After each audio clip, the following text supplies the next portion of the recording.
Hello everyone.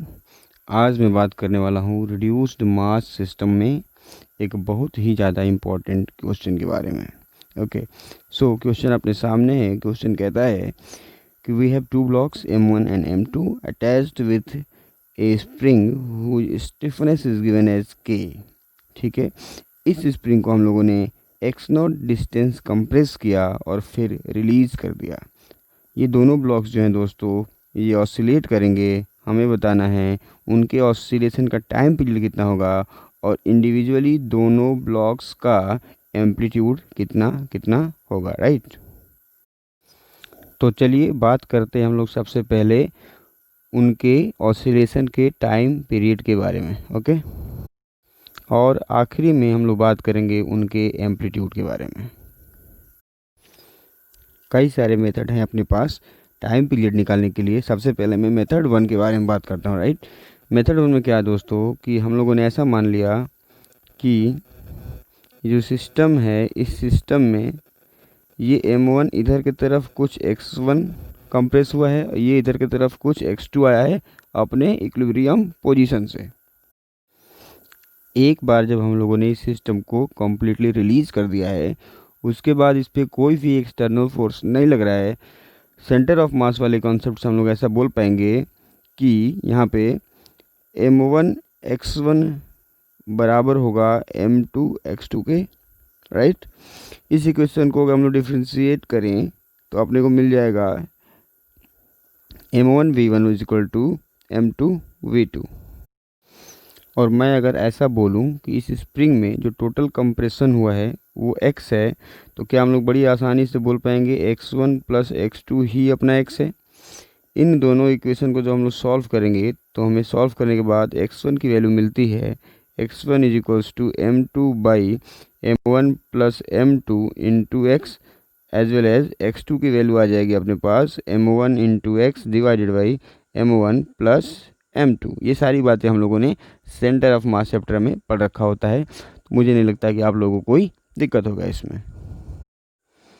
अब ज़रा हम लोग देखें कि इस ब्लॉक M1 पे कितना फोर्स लगा है। ठीक है, कुछ इधर की तरफ फोर्स लग रहा होगा क्योंकि जो अपनी स्प्रिंग है वो कंप्रेस्ड है बाई अमाउंट x, तो ये रिपल्सिव फोर्स दे रहा होगा अपने आप को नेचुरल पोजीशन में ले आने के लिए इधर की तरफ। उस फोर्स को लेटस से हमने F1 बोल दिया। F1 की वैल्यू कितनी आ जाएगी दोस्तों, F1 आ जाएगा अपना minus times K into total compression in the spring, जो कि x था, माइनस KX, राइट। अब ये जो F1 है अपना, ये क्या है, ये है ब्लॉक M1 पे लगने वाला फोर्स। अगर इसको हम लोग कैसे भी करके कुछ ऐसा लिख लें, something into displacement of the first block जो कि x1 था, तो अपना काम बन जाएगा। जिस ब्लॉक पे फोर्स लिखा है उसी का डिस्प्लेसमेंट चाहिए हमें यहाँ पे। तो हमें क्या करना है दोस्तों, इस x को बदलना है x1 के फॉर्म में। x को x1 के फॉर्म में बदलने के लिए अपने पास ये रहा फॉर्मूला, ठीक है, जहाँ से इस वाले फॉर्मूले से हमें मिल जाएगा x is equal to how much, x is equal to M1 plus M2 divided by M2 into x1, और ये जो k अपना था एज इट इज रहने वाला है यहाँ पे k। ओके, सो अगर मैं पूछूं ये F1 था net force on the first block, तो फर्स्ट ब्लॉक का एक्सीलरेशन कितना आ जाएगा, वो आ जाएगा F1 बाई इसका मास M1, जिसकी वैल्यू आ जाएगी कितनी, ये आ जाएगा M1 plus M2 divided by M1 M2 into K into x1। Okay, अगर मैं इस पूरे को लिख दूं 1/μ, तो ये आ जाने वाला है K/μ इंटू x1, राइट। सो अपने को क्या मिला, पहले ब्लॉक का जो एक्सीलरेशन है वो आया है minus times K/μ into x1। Okay, SHM में हम लोगों ने पढ़ रखा होता है कि ये जो कांस्टेंट टर्म है यही अपना ओमेगा स्क्वायर होता है। यहाँ से ओमेगा इज इक्वल्स टू आ जाएगा √K/μ, यहाँ से टाइम आ जाएगा 2π/ओमेगा, यानी कि 2π रूट के अंदर μ/K, और म्यू क्या था अपना, यही था रिड्यूस्ड मास, जिसकी वैल्यू हम लोगों ने पाया था M1 M2 upon M1 plus M2। Similarly अगर हम लोग दूसरे वाले ब्लॉक के बारे में बात करेंगे तो उसका भी टाइम पीरियड 2 पाई रूट के अंदर म्यू बाई के ही आएगा दोस्तों। दोनों सेम फ्रीक्वेंसी से ऑसिलेट करते हैं, सेम टाइम पीरियड पे ऑसिलेट करते हैं, राइट। सो चलते हैं हम लोग अगले तरीके की तरफ, मेथड नंबर 2। ये मेथड दोस्तों बिल्कुल वैसा ही है। हम लोगों ने क्या किया था कि किसी पर्टिकुलर टाइम पे स्प्रिंग को कुछ एक्स कंप्रेस करा था। एक्स कंप्रेस जब करा था तो जो पहला वाला ब्लॉक था वो अपने मेन पोजीशन से कुछ x1 इधर आया था, और स्प्रिंग के बाद ये दूसरा ब्लॉक कुछ इधर की तरफ x2 आया था। ठीक है भाई। अगर मैं इस पहले वाले ब्लॉक पे फोर्स पूछूं तो आप लोगों ने बताया था कि इधर की तरफ आएगा वो k इंटू एक्स। इस वाले पे बात करूंगा तो इधर भी आएगा स्प्रिंग का फोर्स kx। पहले वाले ब्लॉक का जो एक्सलेरेशन आने वाला है दोस्तों उसको मैं a1 बोल दिया, जिसकी वैल्यू होगी d2x1 बाई dt², जिसकी वैल्यू आ जाएगा k into x divided by m1 force upon mass. मगर अगर मैं वेक्टर फॉर्म में देखूं तो एक्सलेरेशन का जो डायरेक्शन है वो फोर्स की तरफ होता है, और इसका जो डायरेक्शन है वो डिस्प्लेसमेंट के अपोजिट है, राइट। तो यहाँ पे एक माइनस भी आ जाएगा। सिमिलरली मैं अगर दूसरे ब्लॉक का पूछूं एक्सलेरेशन तो उसकी वैल्यू होनी चाहिए d2x2 डिवाइडेड बाई dt²। इसकी वैल्यू आ जाएगी फिर से kx upon m2, opposite direction है इसलिए माइनस, राइट। इन दोनों इक्वेशंस को अगर हम लोग ऐड कर दें तो क्या मिलने वाला है, हमें मिलेगा d2x1 plus x2 divided by dt² is equals to minus times 1/m1 plus 1/m2 into k into x, right. ये मिलेगा, ठीक है भाई। अभी थोड़ी देर पहले ही हम लोगों ने देखा था कि x1 प्लस x2 जो था वो x के बराबर था, तो ये इक्वेशन बन जाएगा d2x बाई dt² is equal to minus times of, ये देखो जो लिखा है 1/m1 प्लस 1/m2, ये क्या है, ये है m1 plus m2 by m1 यानी कि 1/म्यू है, ये ध्यान देना, इंटू के इंटू एक्स। इसको हम ऐसा भी लिख सकते हैं माइनस ऑफ के by mu into x d2x बाई dt² की वैल्यू इतनी आ रही है। ये इक्वेशन देखते ही अपने को डिफरेंशियल फॉर्म ऑफ एसएचएम मिल गया। तो यहाँ से हम लोग बड़ी आसानी से लिख पाया करते थे कि ओमेगा इज इक्वल्स टू जो आएगा वो आएगा के बाई म्यू, यानी कि जो टी आएगा वो आ जाएगा 2 पाई बाई ओमेगा, यानी 2 पाई रूट के अंदर म्यू बाई के। ये टी उन दोनों के लिए ही आया है, दोनों ब्लॉक के लिए टी का वैल्यू इतना ही होता है। तो ये था अपना मेथड नंबर 2। नाउ चलते हैं मेथड नंबर 3 की तरफ। इस मेथड में भी हम लोगों ने मान लिया कि जो अपना स्प्रिंग है वो कंप्रेस्ड है x amount at any instant, right. तो जब एक्स कंप्रेस है अपना स्प्रिंग तो स्प्रिंग फोर्स उसमें डेवलप होगा के इंटू एक्स, जो कि नेचुरल पोजीशन पे ले जाना चाहेगा, रिपल्सिव फोर्स लगाएगा दोनों ब्लॉक पे के एक्स और के एक्स। मैं यहाँ से अगर इस वाले ब्लॉक का एक्सेलरेशन पूछूंगा कुछ a1 आएगा, जिसकी वैल्यू आप लोग बड़ी आराम से बता देंगे के एक्स बाई m1, ठीक है। अब मैं इस वाले ब्लॉक पे बैठ के m1 पे बैठ के m2 को जब देखूंगा तो क्या देखने वाला है, एक अपने को सूडो फोर्स लगाना पड़ेगा, क्योंकि जो m1 है वो एक्सेलरेटिंग फ्रेम है, उसके पास कुछ ग्राउंड फ्रेम में एक्सेलरेशन है a1। तो m2 का मैं जब FBD बनाऊंगा m1 फ्रेम में तो क्या क्या फोर्स लगना है, एक तो के एक्स लगी रहा है स्प्रिंग की वजह से, और एक फोर्स लगेगा सूडो फोर्स जिसकी वैल्यू हो जाएगी m2 मल्टीप्लाइड बाई a1।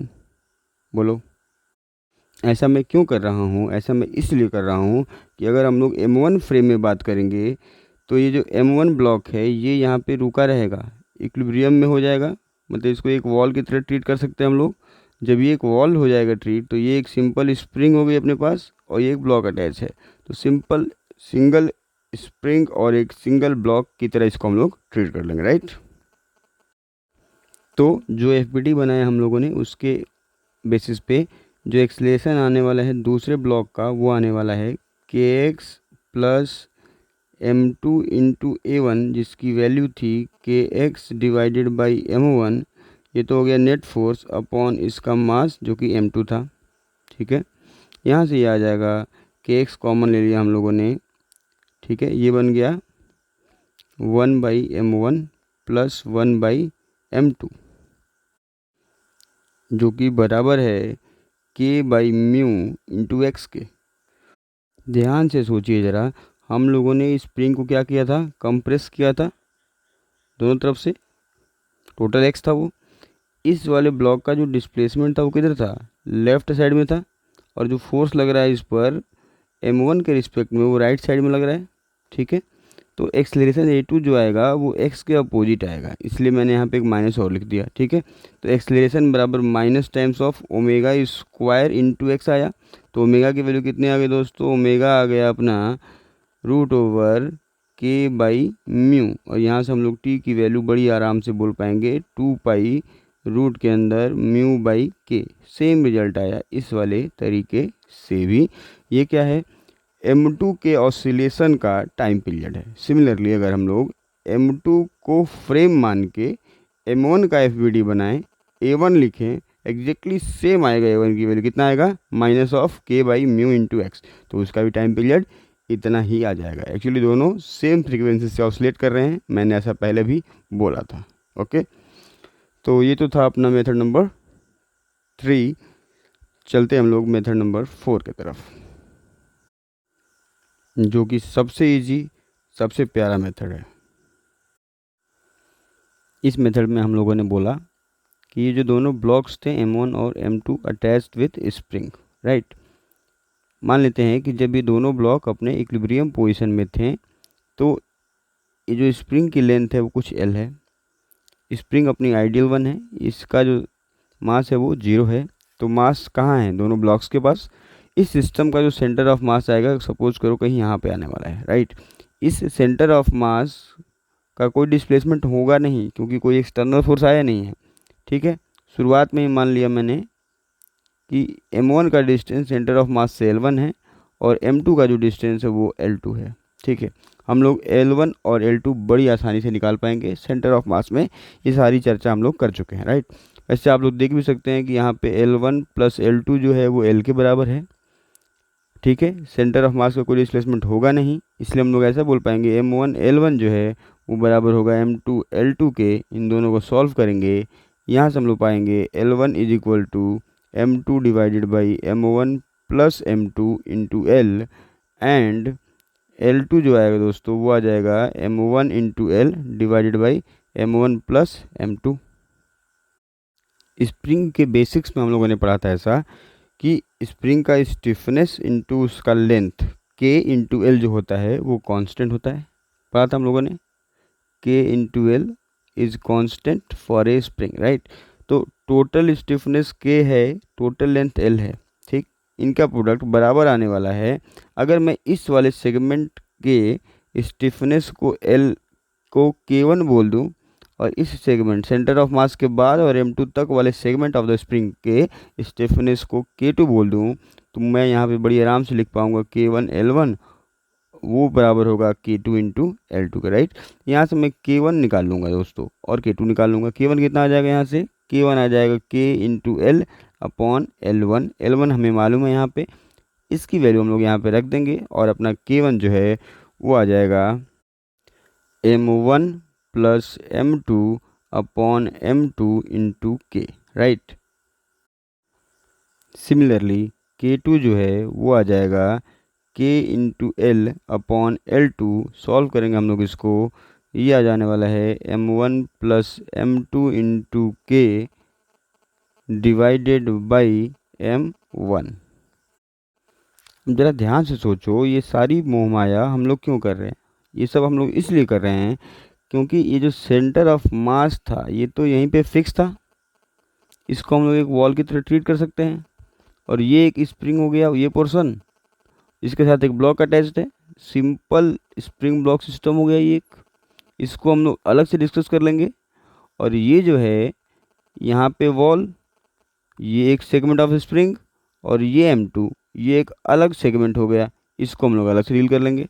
तो पहला वाला जो सेगमेंट है उसका जो टाइम पीरियड आएगा वो आ जाएगा 2 पाई रूट के अंदर m बाई के। m कितना है पहले वाले ब्लॉक का, m1, और उसका स्टिफनेस कितना है k1। k1 यहाँ पे हम लोग रख देंगे, और ये बड़ी आराम से 2 पाई रूट के अंदर म्यू बाई के आ जाएगा। सिमिलरली दूसरे वाले ब्लॉक की जब मैं टाइम पीरियड निकालूंगा तो मैं लिखूंगा 2 पाई रूट ओवर दूसरे वाला ब्लॉक का मास जो कि m2 है अपॉन स्टिफनेस k2 रखूँगा, वो सेम आंसर आने वाला है दोस्तों 2 पाई रूट के अंदर म्यू बाई के, राइट। तो हम लोगों ने 4 तरीके से टाइम पीरियड निकालना सीखा। आगे मैं बात करने वाला हूँ दोनों ब्लॉक्स का एम्पलीट्यूड कैसे निकाला जाए।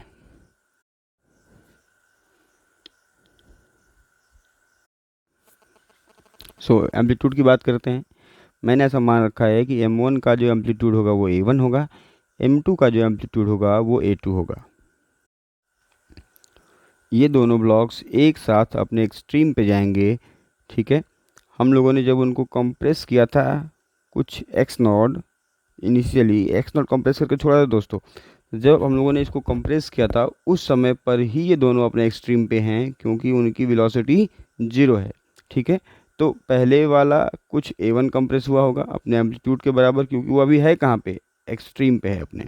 दूसरा वाला a2 कंप्रेस हुआ होगा, a2 डिस्प्लेस हुआ होगा अपने इक्विलिब्रियम पोजीशन से, क्योंकि वो भी अपने एक्सट्रीम पे है। तो क्या हम लोग ऐसा बोल पाएंगे कि जो अपना a1 प्लस a2 आने वाला है वही एक्स नॉट है, जो हम लोगों ने उनको इनिशियली कंप्रेस कराया है, जितना अमाउंट टोटल स्प्रिंग में जो कंप्रेशन है जितना है उतना ही होगा उन दोनों के एम्पलीट्यूड का सम। ये एक ही क्वेश्चन आ गया अपने पास। यही बात हम लोग सिंपल एनर्जी कंजर्वेशन से भी पा सकते थे कि शुरुआत में जो सिस्टम को एनर्जी मिला है वो है हाफ के एक्स नॉट का स्क्वायर, और जब वो दोनों अपने एक्सट्रीम पे होंगे तो टोटल इलोंगेशन या total compression in the system हुआ होगा a1 प्लस a2। तो अब जो स्प्रिंग में एनर्जी होगा वो होगा हाफ के a1 plus a2 whole square. यहाँ से हाफ के कैंसिल हो जाएगा, एक्स नॉट स्क्वायर बराबर a1 प्लस a2, यानी x not is nothing but a1 plus a2।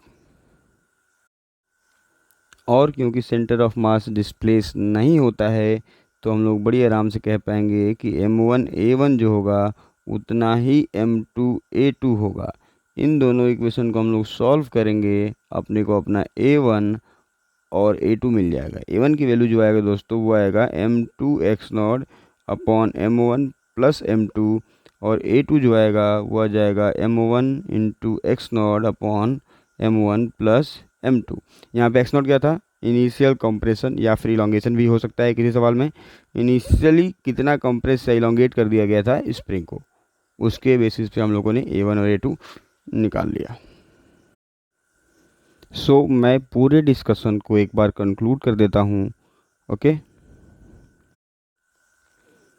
हमें दो मास दिया गया था m1 और m2, उनको कनेक्ट कर दिया गया था एक स्प्रिंग से जिसकी स्टिफनेस k थी। इस स्प्रिंग को x not amount come press कर दिया गया था। बोला गया था कि इन दोनों का टाइम पीरियड बताओ। हम लोगों ने पाया कि इन दोनों का जो टाइम पीरियड आता है वो दोनों आपस में बराबर आता है, जिसकी वैल्यू आता है t बराबर 2 पाई रूट के अंदर म्यू बाई के, जहाँ पे म्यू जो है वो है रिड्यूस्ड मास, ठीक है।